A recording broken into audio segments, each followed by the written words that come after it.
spade stick, and we use this to roll the aircraft to the right using our ailerons, and then to pitch the aircraft nose down to dive we push forward, which uses our elevators at the rear of the aircraft. However, if we were to use the controls this roughly in flight, we wouldn't be in for a nice time.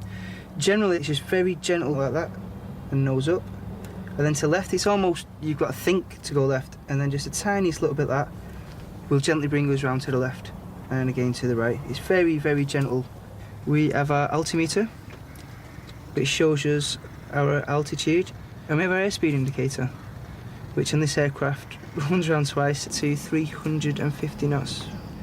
We also have, for the fighter pilot, we have the guns, which you press there, or the cannons. If the pilot was in a position where he definitely needed the kill, and he was very sure he was going to get the kill, he'd be able to unload both.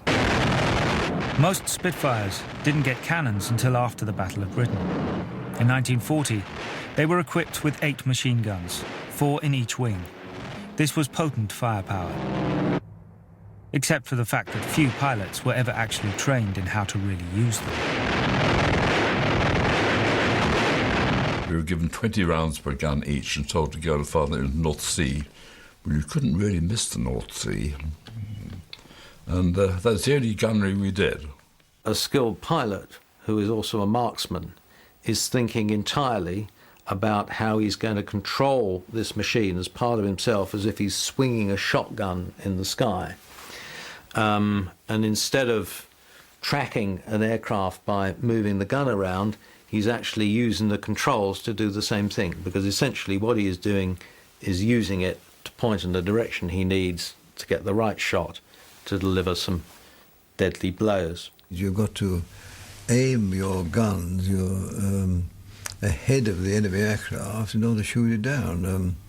As following a pheasant that I had done, bringing your gun through the pheasant.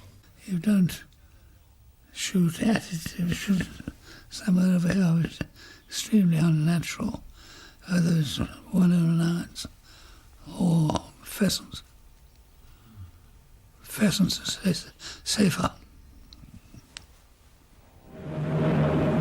These machine guns didn't just fire straight ahead, but were placed at a slight angle to make the bullets converge at the point calculated to cause maximum damage.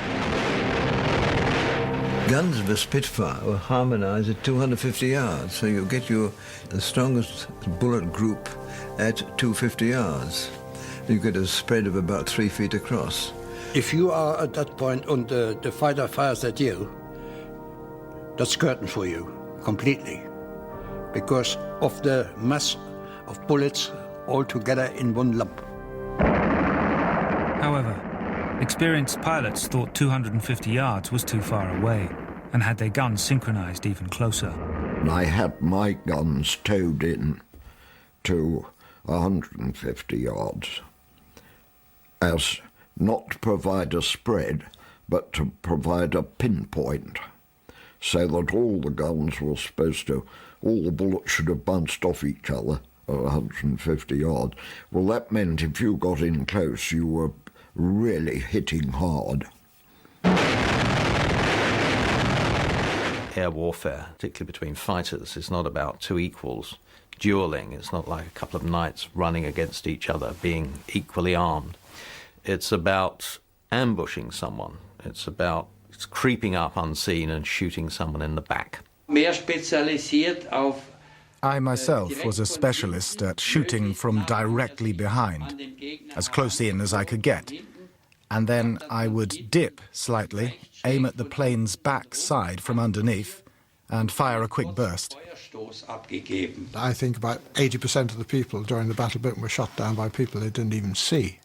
It's much more like hunting, and you sought out prey that were defenseless if you possibly could. So it wasn't very romantic at all, in fact.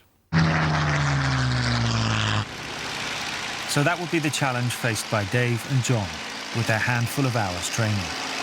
Would they be the hunter, or would they be the hunted? You're getting better, Dave. Practice makes perfect.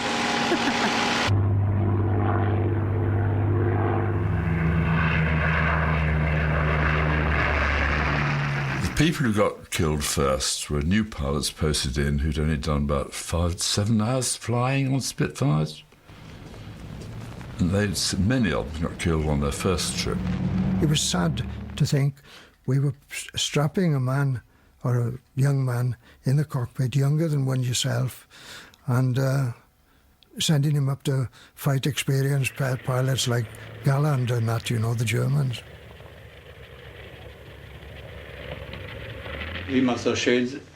There's an unpleasant but apt phrase, cannon fodder. Totally inexperienced people were sent into aerial combat. All they knew was how to take off and land, but when they were faced with their first tight turn, they were already in trouble. To send such people into battle with no idea of how to shoot is just wrong.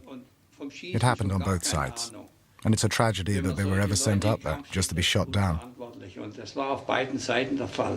One American study has calculated that most people only have a 50-50 chance of getting through each of their first 5 combats, but that if they do, their chances of survival rise by a factor of 10, 20 or more.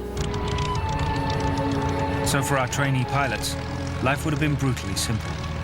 Learn as much as you could in 9 hours of Spitfire training, and then hope you can make it through those first vital hours. Carolyn has decided to show Dave and John what the Spitfire can do in the hands of an expert. Whoa. We've got a rudder. Keep the turn going. Combat flying puts enormous demands on the human body, something our pilots need to experience for themselves. The greatest strain is the pressure of G-force when twisting and diving violently, which at their worst can make you lose consciousness, called blacking out. Well, I wasn't a good enough or experienced pilot at the time to develop any aerodynamic tricks to avoid being shot down. But what I had to my advantage is I could pull aircraft round in a very tight turn and take very strong G-forces.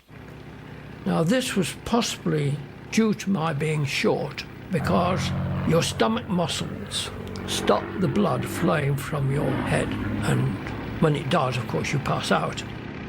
But under the stress of combat, you could pull it so hard that you did momentarily black out.